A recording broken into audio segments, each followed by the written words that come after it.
van a venir presiones, yo creo que van a venir algunas presiones cambiarias. El gobierno, me imagino, va a intentar, ¿viste?, evitar esto, como digo, con intervenciones en el mercado futuro, distintas cosas, pero algo de presiones van a venir. Yo creo que es una parte sana, porque en definitiva también viene a corregir algo que es que todavía todos veamos el tipo de cambio medio atrasado, si no, a mí me parece algo relativamente sano. Puede enlentecer el proceso de desinflación y hasta revertir un poquito el proceso de desinflación, pero no de descarrilarlo. Esto como el partido de fútbol, donde el gobierno viene ganando y quiere asegurar el resultado, y lo que vas a ver es un partido donde lo están cascoteando, y lo que necesita es que no le hagan gol. Entonces, bueno, de acá las elecciones, de nuevo, yo no veo la economía volando, no veo un consumo más restringido. Entonces, ahora, eso de acá la elección no es para siempre. Entonces, de nuevo, el pronóstico se extiende hasta el día de la elección. Después de la elección, veamos, ¿cómo sale la elección y cuál es la siguiente fase del plan económico? Porque no la sabemos. Bueno, Marcos, me pareció muy interesante un artículo que publicaste en el diario La Nación, que no se andaba con vuelta. El título era, ahora vamos a mostrar, el parate económico se agudizará en el segundo semestre.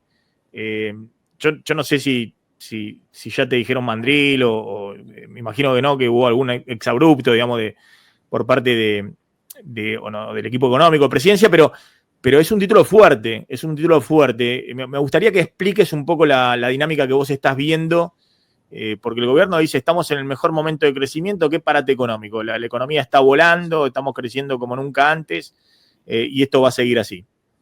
Bueno, ¿qué tal? Bueno, primero, gracias por el llamado. Porque cuando uno mira la cifra de abril, por ejemplo, que es la última oficial que salió, y las anteriores incluso también, lo que uno ve es que, claro, en la comparación interanual la economía crece fuertemente, ¿no? Entonces, el gobierno tiene razón, es decir, la comparación interanual da muy bien, da tasas muy elevadas todavía. Ahora, lo que uno puede ver al mismo tiempo es que en el margen, te lo voy a poner así, cuando uno mira mes contra mes, los números parecerían venir más lentos, ¿eh? Porque bueno, sí, en abril creció muy fuerte la actividad contra marzo, 1,9, pero en marzo cayó 1,9. Y los dos primeros meses del año fueron, digamos, en promedio 0,4 de crecimiento mes contra mes, digamos, ¿no? Contra una recuperación a partir de mayo del año pasado a diciembre, el crecimiento promedio mensual fue de 1%. Es decir, cada mes la economía se expandía en promedio 1%, pasaste un primer bimestre de 0,4 y los segundos 2 meses 0, un poquito menos de 0 porque bajó 1,9, subió 1,9, pero sobre una base más baja eso te deja un poquitito abajo. Entonces, los datos de mayo, no hay datos oficiales todavía, pero, por ejemplo, tenés el estudio de Orlando Ferreres, que tiene un estimador que se llama IGA, que trata de seguir al EMAE, te da una leve contracción, y los números nuestros de la consultora Alberti Partners también sugerirían una economía, te voy a decir, poco robusta, probablemente con caída o cerquita de cero. Los primeros números que van apareciendo de junio, aparecieron ya cemento, producción de autos, las ventas de autos siguen fuertes, la producción cayó, ventas de cemento también cayeron levemente. También hay temas estacionales, ¿viste?, por días hábiles, paro, etcétera. Pero digo, yo lo que digo es, primero, para hacer un paréntesis, el gobierno en la fase inicial, vamos a poner así, el gobierno eligió una estabilización de la inflación con tipo de cambio fijo. Tipo de cambio fijo que se iba moviendo con el crawl, ¿te acuerdas del 2%? Sí. Esas estabilizaciones te bajan muy rápido la inflación y son bastante expansivas y te aprecian demasiado el tipo de cambio real. Eso es lo que te muestra la historia. Y es lo que ocurrió en la Argentina. Tal cual. Voten B, en el pedo de buzo que decía el presidente. Tuvo razón. Ahora bien, llega un punto donde la apreciación es tal que la economía entra después en cosas. Y eso es lo que yo creo pasó antes del acuerdo con el fondo, que ya había dado el tipo de cambio fijo todo lo que podía dar en términos de actividad. Porque acordate que al mismo tiempo lo que te estaba pasando es que por la apreciación cambiaria, lo que tenías era un banco central que perdía reservas, un déficit de cuenta corriente brutal, todo el mundo viajando afuera. Es decir, es como que ya se estaban viendo los límites de ese proceso. Entonces el gobierno lanza una nueva etapa, que es el acuerdo con el fondo. Y en ese acuerdo con el fondo, la estabilización pasa de basada en tipo de cambio a basada en cantidad de dinero, que es lo que es ahora. Vos fíjate que ahora el programa, el ancla es la cantidad de dinero, es mucho más difícil de entender para la gente, sobre todo en Argentina, pero es lo que es. Entonces, es la cantidad de dinero. Acuérdense, un banco central eligió tipo de cambio o tasa de interés o cantidad de dinero. Tasa de interés es un recurso muy tosco acá en la Argentina todavía, por eso eligieron cantidad de dinero, no está mal. Pero bueno, esta política monetaria que eligieron es relativamente contractiva. Yo te digo, distintas formas de verlo. La primera fue que cuando comparamos las proyecciones del Banco Central, apenas salió el acuerdo con el fondo, con lo que nosotros teníamos de proyecciones monetarias, nos daban que esperaban una proyección bastante menor de los agregados monetarios, entre otras cosas. Y lo ves ahora en las tasas al final que son endógenas, es decir, te las determina el mercado, las tasas de interés están subiendo, sobre todo cuando uno les descuenta la inflación esperada que viene bajando. Entonces, ¿qué quiero decir? Entonces, esto es que los programas basados, yo viste que te dije, los programas basados en tipo de cambio fijo son expansivos. Bueno, los programas basados en cantidad de dinero inicialmente son contractivos. No siempre, no es que siempre son contractivos. Explica, que lo explicás muy bien en la nota, los mecanismos de transmisión que te llevan a que la economía real se enfríe. ¿Cuáles son los impactos, los mecanismos de transmisión para que esa política fiscal y monetaria te lleve a un enfriamiento de la economía? Bueno, el principal es que al final lo que ves es que el mercado de crédito se está enfriando. Lo ves, una con la tasa, es decir, la tasa subió, la tasa de interés subió, la tasa de préstamos subió, si vos querés, para mirar el impacto. Y la expansión de los préstamos cayó. Ahora ya tenemos el dato, creo, final de junio.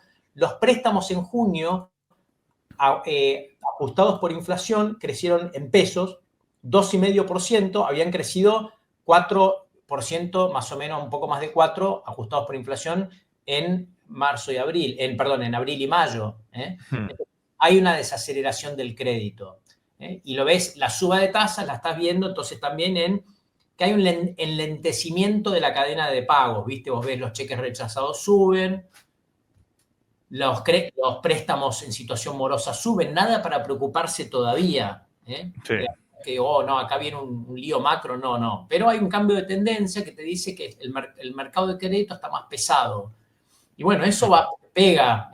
Por ahora el consumo de bienes durables sigue muy fuerte, que es una característica de las estabilizaciones con tipo de cambio fijo, es decir, del programa hasta el 12 de abril, que un boom de durables. Bueno, probablemente en el margen tengas una ralentización de eso. ¿Por qué? Porque al final es crédito, es la cuota, ¿no? El crédito, claro. compran base a crédito. Vos también mencionás que como consecuencia del proceso anterior, que usaste el ancla cambiaria, ¿no? El tipo de cambio nominal como ancla, primero con un crawling peg del 2% y después llevándolo al 1%. Eso te generó una apreciación cambiaria importante, lo que decíamos que por lo menos a principio de abril el peso estaba muy sobrevaluado, en el contexto de una apertura comercial que además de regularización de pago de importaciones y demás, muy agresiva, y que eso te generaba también desplazamiento de producción nacional por parte de producción importada. Sí. Pensalo, el caso más evidente para la gente es no solamente de bienes, sino de servicios. Es decir, en vez de ir de vacaciones a algún lugar de Argentina, te vas de vacaciones afuera. Es decir, los números de turismo son tremendos. Creo que los primeros 5 meses del año que ya tenemos datos, la salida de turistas creció el 68% y la de entrada de turistas cayó más del 20%. O sea, son números fuertes, ¿viste? De nuevo, a ver, yo no tengo nada contra que haya un déficit de cuenta corriente. Es más, te digo, en la medida que a la Argentina le vaya bien, que le vaya bien significa que el proceso de reformas continúa y no tiene una reversión, es muy probable que tengamos largos periodos de déficit de cuenta corriente. ¿Por qué? Porque la Argentina, si le va bien, necesita un shock, va a venir acompañado de un shock de inversión, y como a lo largo de nuestra historia destruimos nuestro mercado de capitales, nacionalizaron las FJP, la confiscación de depósitos, no tenemos sistema financiero doméstico que te financie esa expansión de inversión. Entonces, esa plata va a venir de afuera. Es plata que te entra, para que la gente entienda, por la cuenta capital, y lo que significa que el otro lado de la moneda es la cuenta corriente. Es como en tu casa, si a vos te prestan plata, si a vos te prestan plata, vos gastás más de tu sueldo, que es tu sueldo es tu exportación en el término de un país, y tu gasto son las importaciones. Bueno, un país lo mismo, si nos prestan plata vamos a gastar más de lo que producimos. Entonces va a haber déficit de cuenta corriente. A mí lo que me preocupa del actual proceso, es decir, lo que vimos hasta el primer trimestre, es que fue una reversión bastante fuerte, porque pensá que pasamos de un superávit de cuenta corriente de casi un punto del PBI en el 2024 a un déficit de casi un punto del PBI en el primer trimestre del año solamente.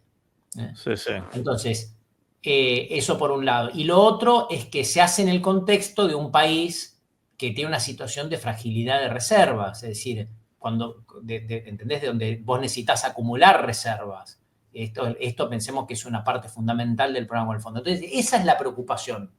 No es una crítica al déficit de cuenta corriente. Déjamelo ver para adelante, ¿no? Yo le agrego lo que vos planteás, es que esta reversión tan rápida del superávit de cuenta corriente a déficit de cuenta corriente, es decir, que la Argentina generaba más dólares de lo que gastaba y ahora está gastando más dólares de los que genera, el financiamiento de ese déficit de cuenta corriente fueron hechos extraordinarios por ahora.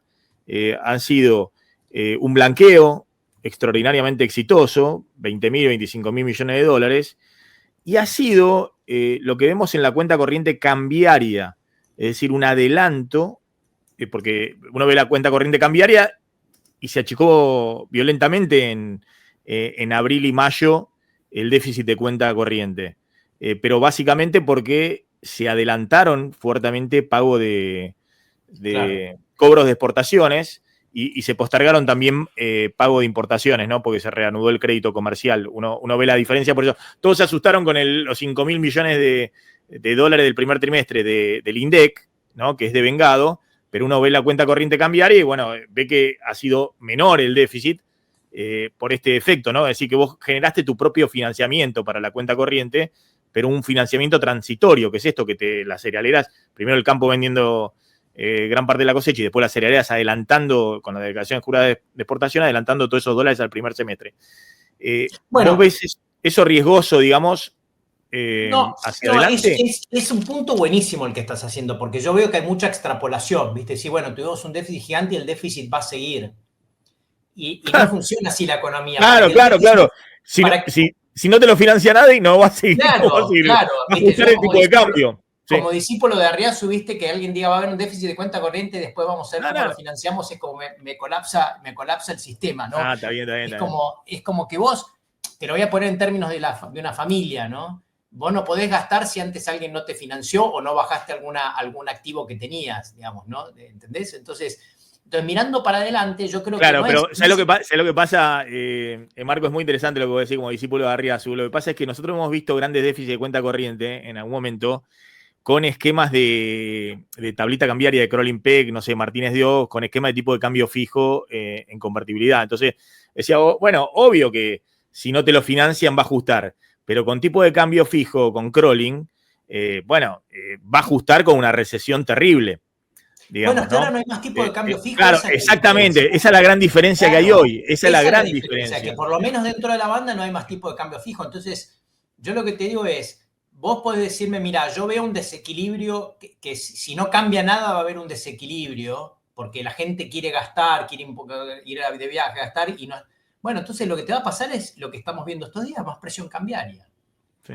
El sistema ajusta cuando... A ver, de nuevo, hago un paréntesis porque no sé si la gente que nos está escuchando, viste, es especializado, es economista o no, pero para que la gente no No, hay especialice... de todo, pero tratemos de hacerlo Claro, lo más entonces hago didáctico posible. un pequeño paréntesis, Sí. si me voy a decir algo que la gente que es especializada ya obviamente lo tiene claro, pero cuando hay tipo de cambio fijo, vos podés tener un déficit de cuenta corriente que no esté plenamente financiado por préstamos, vamos a poner así, o inversión, y se hace a costa de que el Banco Central La cae en las desacumulación de reservas del Banco reservas. Central. Es como que Exactamente. gastás parte de lo que tenías ahorrado, ¿no? Vos tenías ahorrado plata y te la gastás. Bueno, cuando hay Lo que tipo de vimos cambio... en el final de la convertibilidad, por ejemplo. Sí, o te diría el último trimestre, en enero es lo que fue el último trimestre de este año, el primer trimestre de este año, donde todavía había También. un tipo de cambio fijo. Sí. El Banco Central Entonces, perdiendo reservas, exactamente, claro, ahora para no hay más defender tipo el de crawling cambio, peg, para defender el crawling no peg. hay más tipo de cambio fijo, porque, bueno, Sí. igual hay algún movimiento de reservas porque se van a usar reservas para pago de deuda, pero vamos a suponer, el tipo de cambio flotante es como que vos digas, el Banco Central no interviene. Entonces, ¿qué significa que no interviene? Es que al final es como si vos tus reservas no cambian, como vos tuvieras un depósito, pero decir, no, ese depósito yo no lo puedo tocar. Ni lo voy a aumentar ni va a caer. Tengo un depósito en el banco de depositada guita, pero eso no se toca. Me tengo que arreglar con lo que tengo. Y lo que tengo es lo que produzco, es decir, lo que exporto, más lo que me financien o lo que yo quiera financiar al exterior, a otros. Entonces no podés gastar nada que no te financien. Entonces, que como las exportaciones, ahora entonces vamos a agregarle esto otro dato, ¿no? Si las exportaciones van a caer, piensen, miren, muy interesante, no sé si lo mencionaste, perdóname, pues no estaba muy atento, pero el informe de la Bolsa de Comercio de Rosario sobre cómo van a ser las exportaciones agrícolas en los próximos meses es impresionante, porque dice, va a ser julio un récord con más de 4.000 millones de dólares, de los cuales se van a dar casi todos en los primeros 15 días, porque es la liquidación de lo que declararon hasta el 30, Sí. y después cae como un piano. En agosto ellos esperan 1.000 millones de dólares.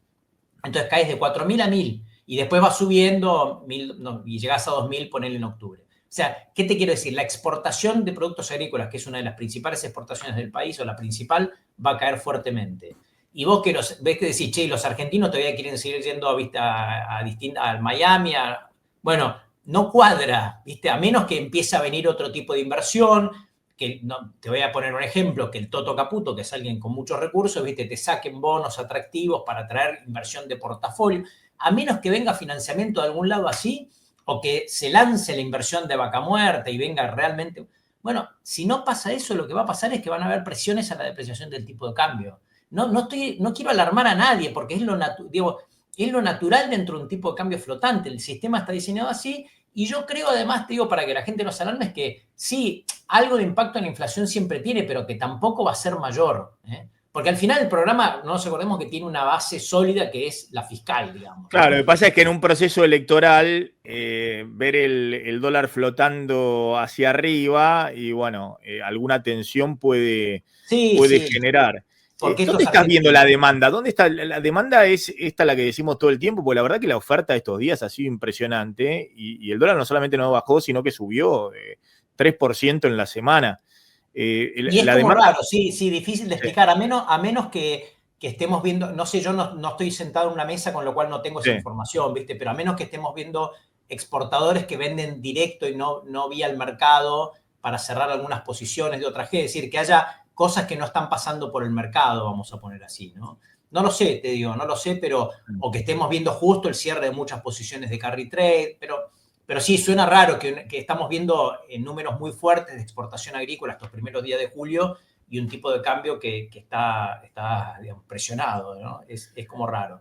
Yo creo que debe haber, me imagino, algo de, pero no es de información porque no estoy en una mesa, ¿viste? Desarme de posiciones de carry, entre otros, ¿no? Claro, en el tipo de cambio flotante, todos dicen, ahí contamos que el dólar, si uno lo toma desde mediados de abril, antes de la unificación cambiaria, el dólar oficial mayorista subió 15-16%, que no es poco en 2 meses, sí, es más de un año de lo que era el crawling peg. Claro. Y además se apreció el euro, se apreció todas las monedas de la región contra el dólar. Es decir, en todo lado el dólar cayó, acá subió. Entonces, la Argentina ahí ha ganado competitividad. De hecho, contábamos que turistas que se fueron a España ahora, en estos días, veían cómo le cambiaban 100 euros por 80 dólares nada más, al dólar subiendo acá, se le hizo un poco más caro de lo que era en enero. Lo mismo con Brasil, que te cambiaban en, no sé, 6 reales por dólar y ahora 5.40. Entonces, y además, vamos a ver si eso ajusta un poco la demanda por turismo al exterior. Lo que pasa es que, claro, en general cuando el dólar sube, ¿no? Rompiendo todas las leyes de la economía en la Argentina, también sube la demanda, ¿no? Sí. Para atesoramiento, ¿no? Sí, lamentablemente es así. Bueno, además la gente, digamos, dado nuestra historia, siempre, antes de los procesos electorales suele dolarizar algo los portafolios. Claro. Pero bueno, yo creo que va a ser parte de un aprendizaje. Yo no te digo que no vaya a tener impacto político, ¿viste? Headline risk, como dicen en inglés, que no tenga algo de impacto en la inflación, pero es parte del acostumbramiento. En la medida que nos vayamos acostumbrando a que el tipo de cambio flota, lo que va a ir pasando es como pasa en otros países. Yo me acuerdo cuando estaba a cargo del equipo de economía de Bank of America, bueno, hagamos estimaciones de lo que llama el pass-through, ¿no? De tipo de cambio de precios. Y venía el economista mexicano, que además era un experto en econometría, el mejor econometrista que tengo. Me decía, mira, la verdad es que los modelos te dicen que el pass-through en México es cero a los efectos prácticos. ¿Qué significa eso? Y bueno, que ya los precios no, viste, lo que pase con el dólar casi no tienen impacto. Y yo creo que con el tiempo va a ir pasando eso, en la medida que siga sólido la base, la base cuál es sólida de este programa, es superávit primario y no financiamiento del Banco Central del Gobierno, ¿no? Entonces, yo creo que con eso se va tratando. Pero sí, yo creo que van a venir presiones, yo creo que van a venir algunas presiones cambiarias. El gobierno, me imagino, va a intentar, ¿viste?, evitar esto, como digo, con intervenciones en el mercado de futuro, distintas cosas, pero algo de presiones van a venir. Yo creo que es una parte sana, porque en definitiva también viene a corregir algo que es que todavía todos veamos el tipo de cambio medio atrasado, a mí me parece algo relativamente sano. Puede enlentecer el proceso de desinflación y hasta revertir un poquito el proceso de desinflación, pero no descarrilarlo, ¿entendés? No es que lo va a descarrilar. A ver, Martín, tenés una pregunta para Marcos. Sí, Marcos, justo ayer veía el programa Las Tres Anclas del equipo económico y volvieron a mencionar algo. Vos, Martín, ¿eh? Sí, siempre lo veo porque por ahí sale información importante de ahí. Ah, por supuesto. Sí. y es inusual, funcionarios haciendo un stream, es un buen lugar para tener información. Sí. Sí, lo que me mata es que lo hacen a la noche cuando yo ya no quiero escuchar más del tema, estoy a las 11 de la noche escuchando en doble velocidad ahí, viste que... Decir, sí. Me tiene que pagar el doble para escuchar. Al otro día necesito ver que dijeron algo, ¿no? Entonces, pero bueno. Hablaban de la proyección de el ingreso de dólares por las exportaciones de la industria de la energía y la minería, ¿no? Y este número que ellos proyectan de 54.000 millones de dólares para el 2033. Sin embargo, la semana pasada yo estaba leyendo un artículo de la consultora INVEC, donde ellos proyectan también las importaciones, el aumento de las importaciones suponiendo un aumento de promedio del PBI de 3%, y eso les da que las importaciones inclusive van a superar a las exportaciones, o sea, les da una baja del saldo comercial, negativo para 2030. Bueno, eso, a ver, dos cosas, te digo. Primero, todos tenemos en nuestras proyecciones aumentos muy fuertes de la producción de vaca muerta. La verdad que otra cosa que está pasando este año es que no viene tan bien como teníamos en los Excels. Vos fíjate que la producción de petróleo en los últimos meses entró medio en un plató, ¿no? Y vemos algunos problemitas en el sector. Entre otras quejas por el tipo de cambio, empresas sobreendeudadas, ¿viste? Los problemas de Aconcagua, quizás hay alguna otra también pequeña con algún temita. Entonces, es como que el sector, ¿viste? Nosotros, como decíamos, bueno, se están inaugurando los tubos, no los caños. Este año era el de Oldeval, la expansión del Valle, o el oleoducto del Valle. Entonces, suponíamos que, bueno, que una vez que estaba resuelto el cuello de botella, la producción iba a subir fuerte. Y, bueno, está subiendo, pero no tanto como esperado. Pero sí, a futuro uno esperaría que tengas un aumento fuerte de exportaciones. Lo de importaciones, vuelvo a la forma de pensar, digamos, que aprendí con Arriaga. Eso depende de la macro, depende del gasto, depende de la política fiscal, la política monetaria. Es decir, decir cuál va a ser el nivel de importaciones de acá a 2030, la verdad, sí. No lo sabemos, ¿viste? O sea, déjame aportar algo, déjame mostrar algo. Con eso te quiero preguntar el segundo semestre, cómo estás viendo el nivel de actividad, que yo creo que en base a lo que vos planteas en tu artículo, decís, bueno, es uno de los desafíos más grandes que tiene el gobierno, no es solamente el tema de la desinflación, sino el nivel de actividad claro, y el empleo. Pero con lo que estabas diciendo, esta era la proyección de a mitad del año pasado que cuando presentó, viste, el anticipo ese, ahora hicieron un anticipo del presupuesto 2026. Esta es la proyección que presentaban a mediados del año pasado del presupuesto 2025, que después no salió obviamente en el Congreso. Mirá lo que proyectaban en términos de 2025, saldo comercial 20.000 millones de dólares.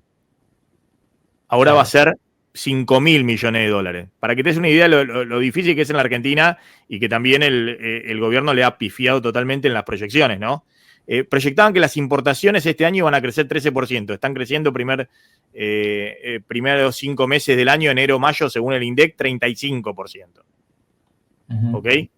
Entonces, bueno, de hecho, en el acuerdo que hicieron ahora, hace 2 meses con el FMI, estaban proyectando para 2025 un déficit de cuenta corriente del 0,4% del PBI, 0,4% del PBI. Ahora el Ministerio de Economía, con los datos que presentó de un superávit comercial de este año de solo 4.900 millones de dólares, reconoce que va a haber 2 puntos del PBI de déficit de cuenta corriente. 1,8, 2 puntos del PBI, es decir, 5 veces más. Entonces, bueno, hemos visto que está difícil proyectar también para el Ministerio de Economía, digamos, la evolución ¿no? Entonces, claro, bueno, ahí te digo, yo ya mirando mis números ahí rápido mientras hablabas, parte es porque las exportaciones van a venir mucho flojas. menor que eso, Sí, y en parte es cierto. porque, de nuevo, la parte de energía está viniendo menor. Y las importaciones están viniendo mucho más altas. Pero Mucho más tampoco, de altas. nuevo, yo no extrapolaría del todo el comportamiento de las importaciones del primer semestre, de los primeros meses, al resto del año, porque, de nuevo, si estamos hablando que la economía se va a enfriar, enlentecer, el crédito claro, se va a encarecer y que el tipo de cambio va a estar más depreciado, va a llegar un punto donde las importaciones también van a bajar, desacelerarse. desacelerar su crecimiento, sí. Claro. Entonces, de nuevo, este es el problema, ¿viste? De extrapolar, sobre todo cuando tuviste un cambio en el régimen monetario cambiario. Claro, esta es la proyección que hacen ahora, ¿no? Para 2025, la que presentaron ayer, digamos, de 4.900 millones, con importaciones creciendo al 20 y las claro, son bienes y servicios. No, claro, no, yo estaba mirando la de bienes, nada más. Sí, puede ser, porque decía 100.000 es mucho, pero es bienes y servicios. Bueno, claro. La importación de bienes, por ahora viene mucho más alto la tasa de crecimiento de bienes y servicios, pero de nuevo, no hay que extrapolar. Claro. Ahora, Marco, ¿qué está viendo entonces en el segundo semestre? El número en base a las de bienes y servicios es un poco menor, de hecho.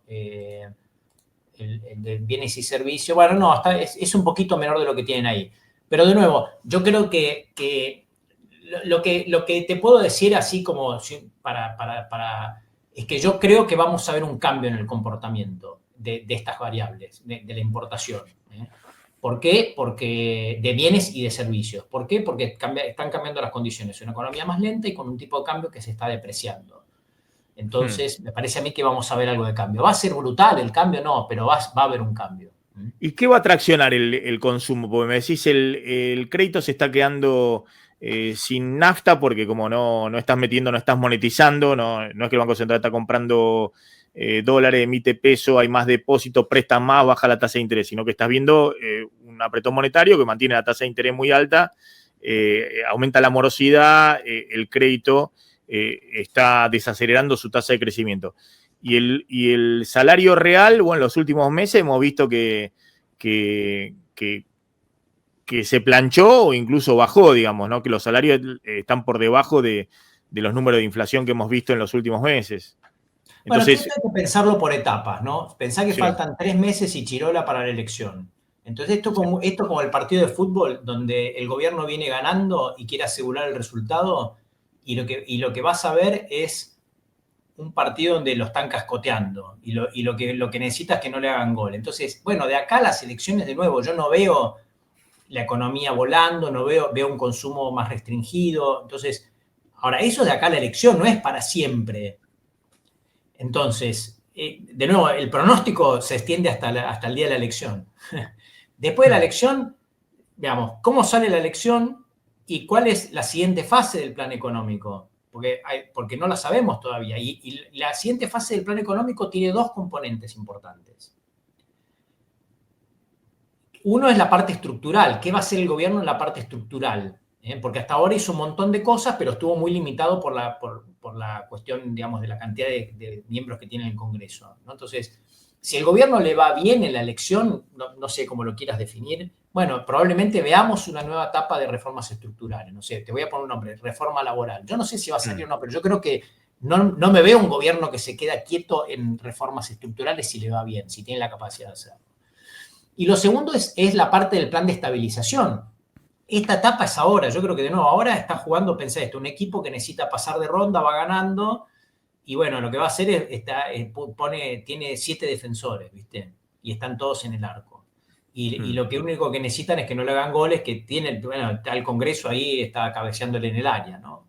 Entonces, eso es de acá, pero eso vale de acá a octubre. ¿Cuál es la próxima fase del programa económico? Yo no lo sé, pero probablemente sea otra etapa. Y esa otra etapa, es otra etapa de la parte de estabilización, y supongamos, seamos optimistas, que sale bien la elección y que empieza a venir algo de inversión, puede ser que tengas una nueva crecimiento del consumo. No lo sé, digo, Mi punto es que para hablar de consumo más allá de las elecciones tenés que pensar en cómo sale la elección y qué es lo que hace el gobierno después. Y la verdad es que no tenemos mucha idea. No sé si... Ahora, ¿cuál sería el driver de para adelante? Lo que espera el gobierno, que se derrumbe el rico país y entre en dólares por todos lados, por el colchón, por afuera. Si eso no ocurre, si eso no ocurre, tenés una economía que va... Sí. Bueno, pero digamos, si el gobierno gana la elección y empieza a ponerle que en la próxima etapa dicen, bueno, ahora sí vamos a acumular reservas, vos creo que lo estabas diciendo antes que entré yo, la importancia de acumular. Suponete que dice, bueno, no, en realidad no quería acumular reservas, no lo van a decir nunca, porque no quería tener un impacto cambiario, pero y que después de la elección, el Fondo Monetario yo creo que quiere que compre reservas, te voy a ser franco, ¿no? Entonces, probablemente después de la elección haya mayor presión para que... Entonces, pasa la elección, le va bien al gobierno, empieza a comprar reservas, además ganó la elección y el riesgo país debería caer y eso sería algo que te dinamice probablemente el mercado, el consumo acá también, porque también te dinamizaría el crédito. Entonces, de nuevo, yo igual más genéricamente te diría a esta altura es hablar de qué va a pasar con el consumo post-elecciones es difícil sin tener claro cuál es el programa, pero creo yo que esta idea de que el consumo va a andar lento en los próximos meses, la economía, el consumo va a estar lento, es un pronóstico de acá al día de la elección. Está claro. Y eso en parte le va a servir para estabilizar, digamos, para no tener grandes problemas en el mercado cambiario, estás planteando vos. Y bueno, de nuevo, porque es tipo de cambio flotante, con lo cual es como que es la forma de equilibrar del sistema. Ahora, si el sistema va a equilibrar dentro de la banda o en el techo de la banda, no lo sabemos todavía, ¿no? Eso obviamente. Nuestro escenario base es que estabiliza dentro de la banda. Si se va al techo de la banda, ahí es otro escenario, ¿no? Es otro escenario, más recesivo, obviamente. Pero igual son pocos meses, no nos olvidemos, son pocos meses, ¿no? Ya estamos muy cerca de la elección.